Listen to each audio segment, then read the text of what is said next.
త్రయోదశి అభిషేకము అంటారు.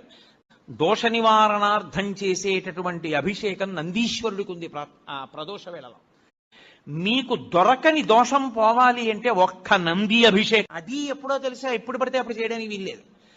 త్రయోదశి నాటి సాయంకాలం శివాలయంలో శివలింగానికి పొద్దున్న అభిషేకం అయిపోతుంది కాబట్టి అలంకారం చేసేసి రుద్రాధ్యాయంతో నందీశ్వరుడికి అభిషేకం చేస్తారు. అభిషేకం చేసి నంది మూర్తినంతటినీ కడిగి అలంకారం చేసి చందనం బొట్టు పెట్టి నందీశ్వరుడికి శివలింగానికి ఏకకాలంలో హారతిత్తితే సమస్త దోషములు ఉపశాంతి పొందుతాయి. ఒక్క త్రయోదశి నాడే, ఇక ఇంకొక రోజు లేదు దానికి. మీకు ఏదో పట్టి పీడిస్తోంది, దోషం తెలియట్లేదు, ఇందువల్ల ఇలా అవుతోందండి అంటే ఏ పర్వాలేదు అవుతుంది కానండి, ఏం పర్వాలేదండి అంటుంటారు. దోషం పట్టుకోలేరు, అది జాతకంలోకి దొరకదు, పీడిస్తూ ఉంటుంది. మీకు దొరకని దోషం పోవాలి అంటే ఒక్క నంది అభిషేకానికే పోతుంది.